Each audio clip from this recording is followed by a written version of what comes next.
between land and sea, between sleep and waking, between dreams and reality, between wealth and poverty, between the city and the country, between hope and despair. Writing on air from East Leeds FM.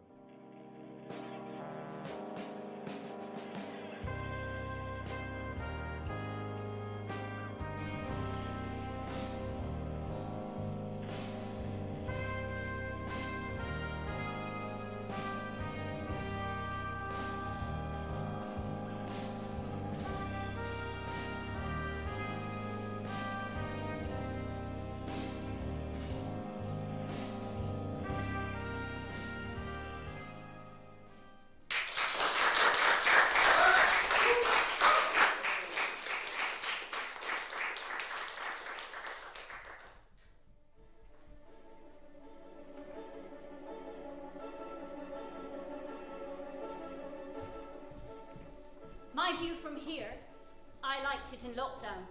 I feel the world is spinning again. Stop the world. I want to get off. I don't know where I am right now. So how do I move forward? Looking back to when I was a young boy, people my age were already dead.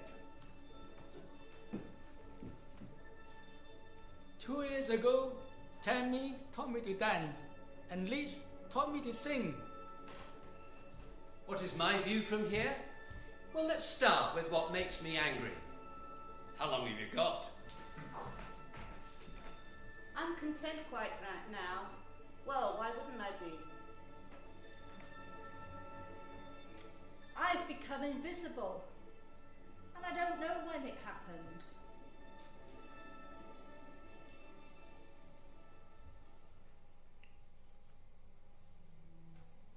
Was that the phone? No. It hasn't rung all week. I told them when I left that they could call. I'd be happy to help. They'd smiled. Enjoy your retirement. I thought they'd ring. I've so much knowledge and experience. I could easily give advice, but there was nothing. I waited, gave them a chance. But like a leaf falling in autumn, I drifted away from their world.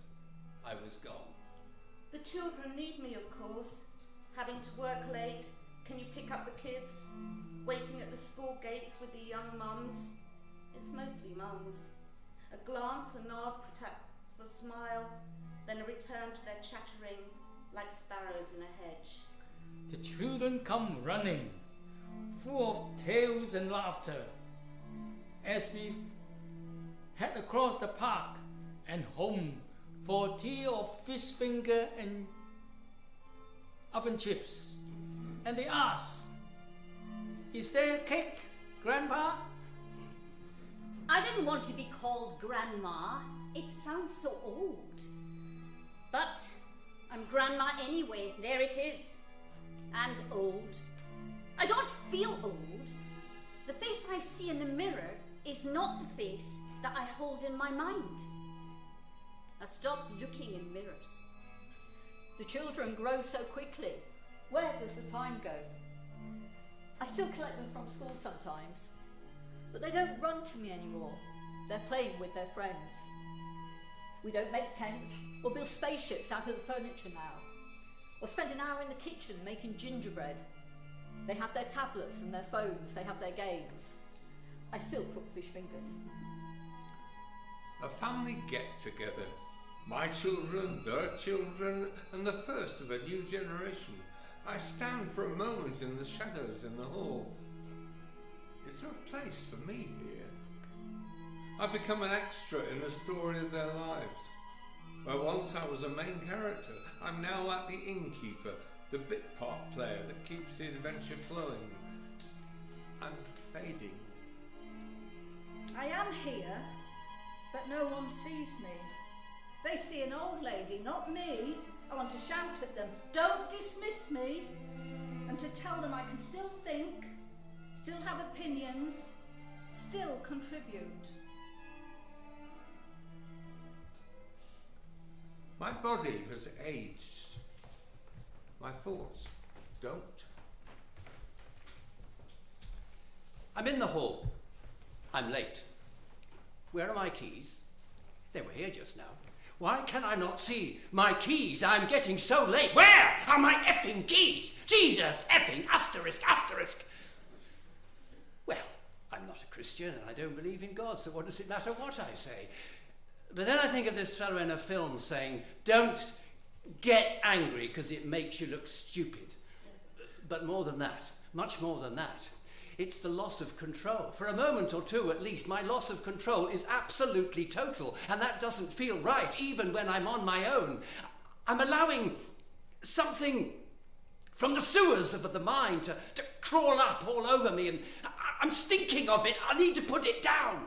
I need to have some words to express what I feel, but without, when I've said them, having to reach for the rat poison.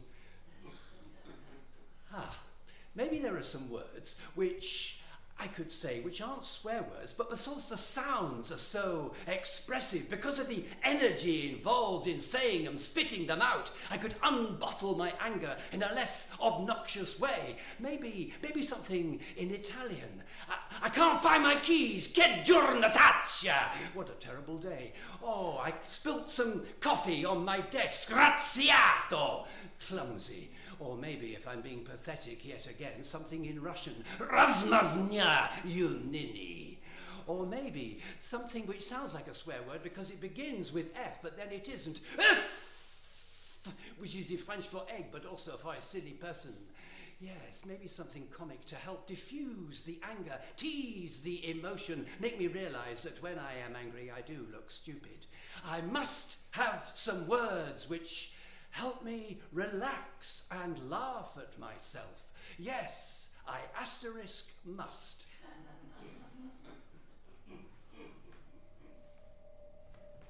I dread the time when sickness takes my mind away.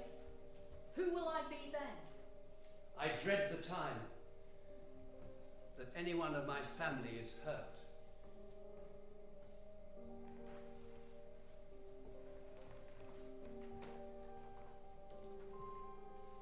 The early morning light comes fast, before the traffic on the nearby road, and peace and stillness dominate the scene.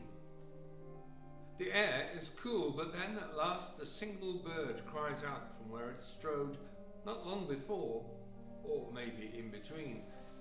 It may be calling to its friends long past, or warning others of its precious load, a natterjack, as others join their queen in harmony, or tunes that echo fast to serenade the gently dying toad.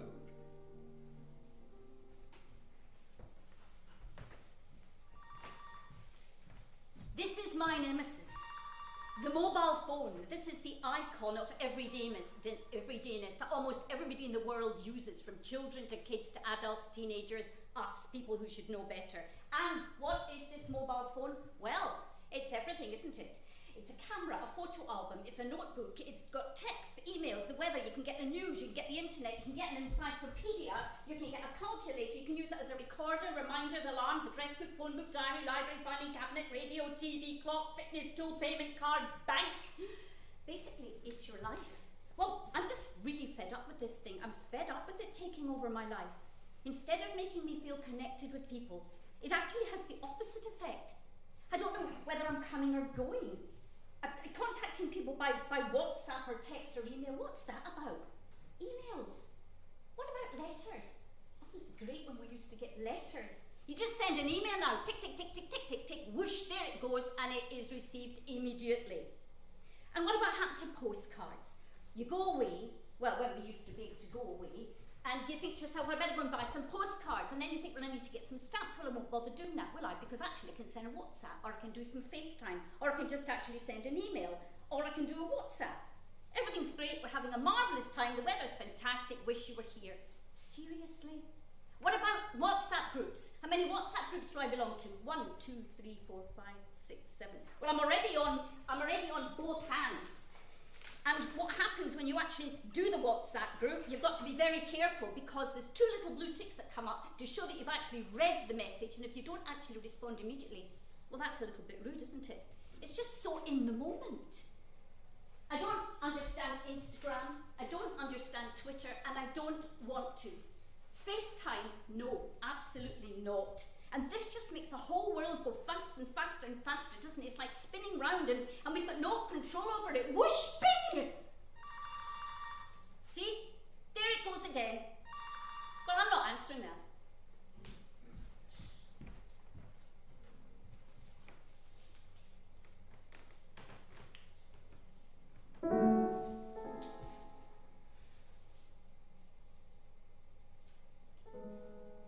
What shall I cook you tonight, my sweet, my love?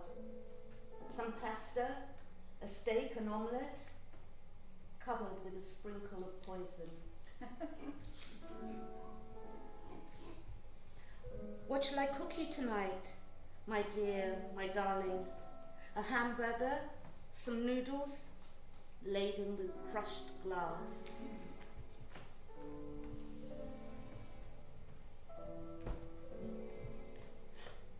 What shall I cook you tonight, my only, my precious? Fish, chips and a dollop of ketchup, seasoned with burning rage.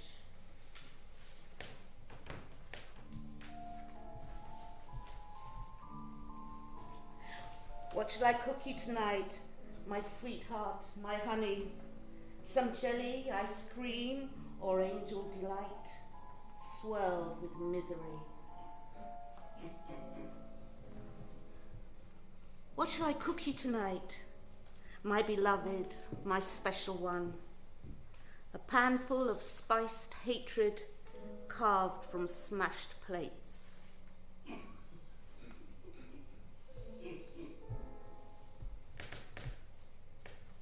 Sunlight on water, shining brightly through the trees.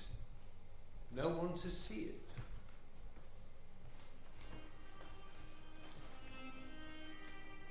It is a beautiful night. It's 2 in the morning and everyone is asleep but me. As I often do, I slip out into the dark. I love being out at night, walking down our country lane lit only by the moonlight. But tonight, my thoughts are unsettled and uncertain. A friend's son-in-law has just died from COVID, and I'm feeling all too mindful of my own mortality, of the transience of humanity. I sit on a low stone wall. As a breeze lifts my hair and I hear the owls calling in the forest, I realise how insignificant we are to this world. What will the future hold for me, for mankind? Is there more for me to do, more to aim for? I'm not ready to give up, but what can I do? I see a world in turmoil, from disease, from wars, from disasters, both natural and man-made. My heart yearns for the future of my imagination, a unified world with humanity spreading across the solar system, reaching for the stars. But it also falters as I see that future stretching away from me, unreachable. So I stay a while on my wall and let the stars alone see my tears.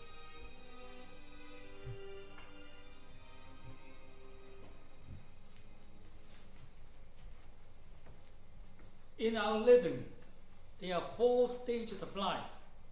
The first stage is birth. Everyone is born. The second stage is aging, getting old.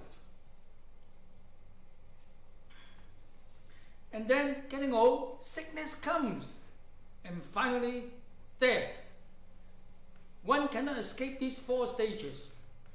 But some people are lucky. They go through birth, aging, and death. They miss sickness. They never got sick. But my younger brother and my son missed the aging part. They just gone through birth, sickness, and death.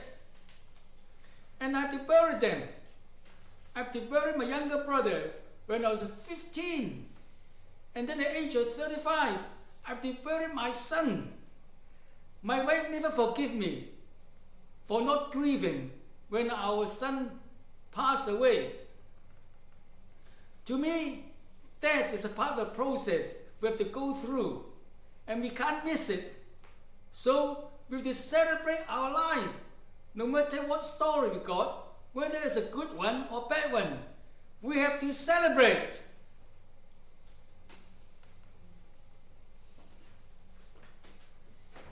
I am, and have been many things, have many roles in my life. I'm multifaceted.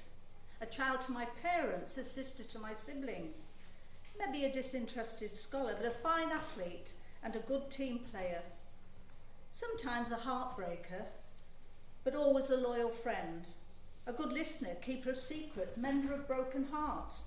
An adequate homemaker, breadwinner, cleaner, laundry maid, gardener, chief cook and bottle washer, taxi driver, dressmaker, bookkeeper, painter and decorator. Sometime businesswoman, and ever a generous host. Nurse, teacher, arbiter, would-be poet, writer, and now performer.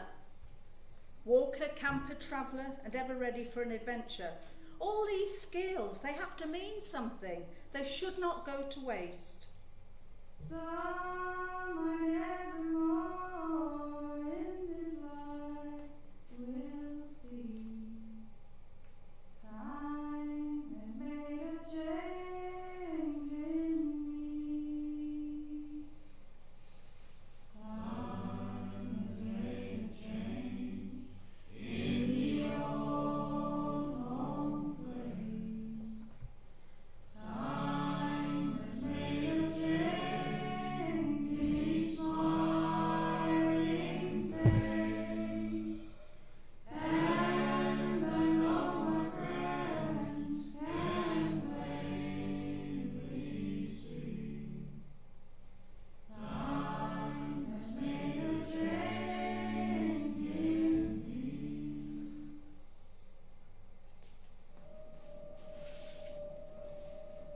COVID. I don't frown upon that time. In fact, I kind of spread my wings, doing many things I'd never tried. One day I drew a lady in a hat. For several hours I sat with pencils, sketchbook, learning from a girl whose own work unfurled, creating magic.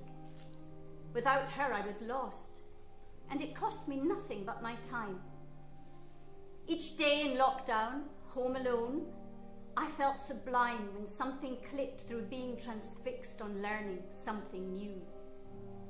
One day, I drew a lady in a hat. I derive joy from a range of things, even a football match, as long as my team's winning. A friend says to me, Roger, you are the most competitive person I've ever met. Well, I'm just brooding on that when another friend's telling me about someone who he's just met, who he says is the most competitive person that he's ever met. Then he says, apart from you, Roger. So I begin to think, well, maybe they have a point. I mean, here's me wanting to win a place in this rugby team, wanting to win at Racing Demon, wanting to win the best part in the play, wanting to win a good university degree, win this election to become a councillor. I may not have any particular talent at any of these things, but that doesn't stop me wanting to win and thinking that I deserve to win. So, what sort of person does that make me? I mean, am I the sort of person who can never be at ease unless he can feel that there's a whole lot of people out there who I'm in some way better than? Because if that's the case, I am guilty of flossy-nossy-nilly-pillification. Now, I'm not making it up. It's in the dictionary. It means treating something or someone else as worthless, or at least having less worth than me. But of course, I've got nothing to boast of in knowing that word. I just came across it by chance in the dictionary.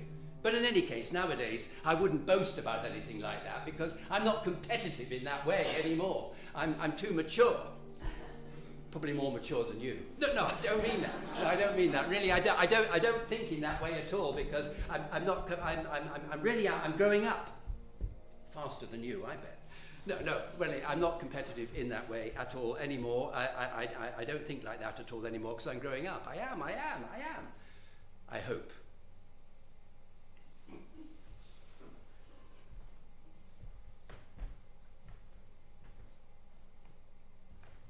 I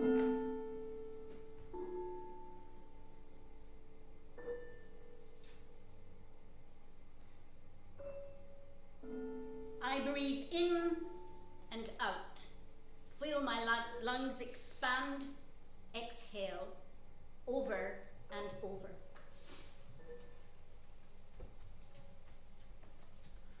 I love to cook. People go to Chinese takeaway and order chop suey. Chop suey is the most popular food in Chinese takeaway. But chop suey is not a Chinese food at all.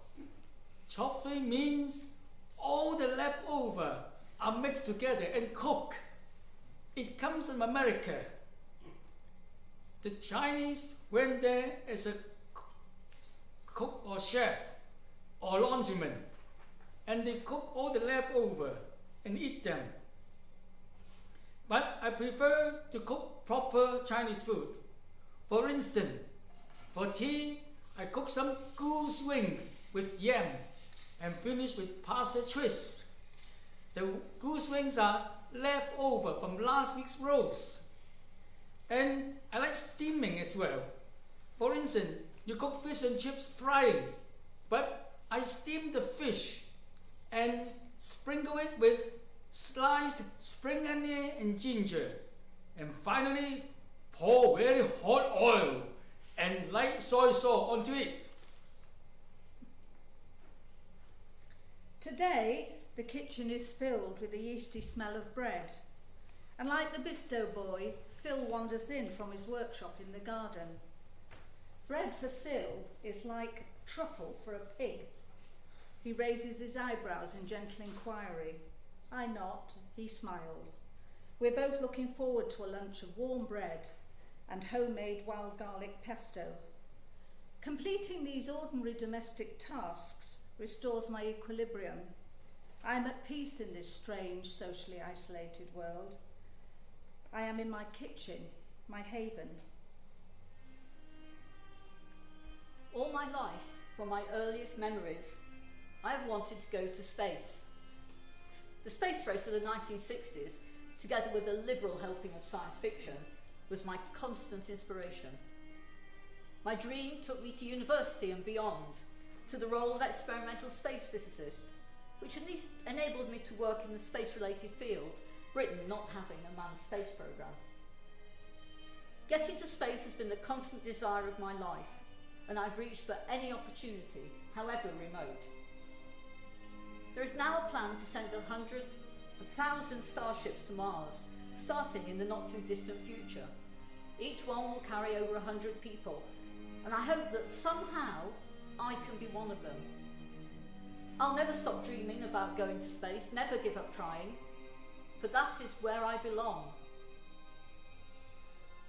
I've so many reasons to feel grateful. My gratitude is grappling with grief. I know I need to slow down, not worry about what I may miss or who I might offend. I need to stop worrying about what others may think. I've learnt to be braver, to try new things. I need to find peace with myself.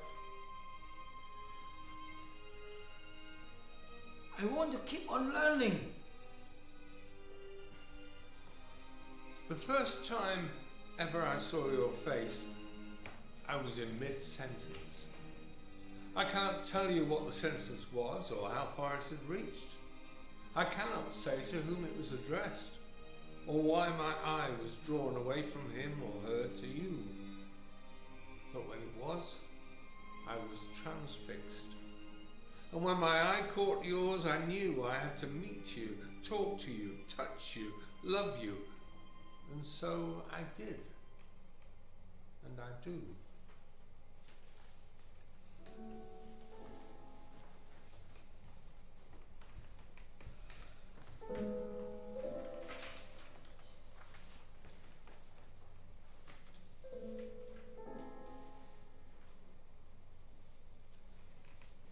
As the sun sneaks through pink shimmering beads, I see your golden body, soft contours of silk and wonder, rays of light discovering you, and I surrender. As the scorching sun smiles through netted curtains, spying on your glistening body, caressing the silhouette of your inviting flesh, I surrender. As the sun streaks through half-open shutters, exploring valleys of curls, oblique patterns of splendor, hidden in half-shadows, I surrender. As the moon embraces the burning sun, an eclipse falling into darkness, sinking into you, trembling, I surrender. As the first star extends the shine to the moon, a whispered lullaby, a delicate touch, laying close to you, I surrender. As the galaxy of stars are born, sparkling in the night, illuminating your radiance, I believe wishes come true, and I surrender.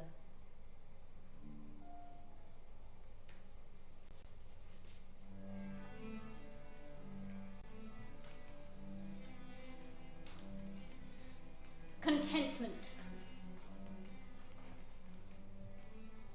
Unity. Trembling. Eternity. Energy. Family. Dance.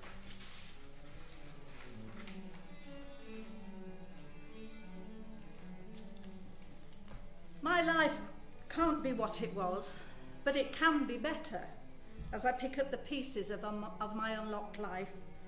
Cautiously, I move forward on a precarious path as I engage to enrich my life. I shall dance, applaud live music, and be transported at the theatre. I will meet my fellow walkers without the coronavirus two-step. I will be there in family illness or other crises, and I shall hold a lifelong friend who is dying. I can't wait for the chaos and confusion that is a family party. I long to wake up in our tent on the Scottish Highlands, despite the midges. I will dress up, slap on the makeup, and go to a favourite restaurant and delight in the company of challenging people. My mouth waters at the prospect of sharing with friends my newly baked bread. I will touch, I will embrace, I will kiss as I race towards my life.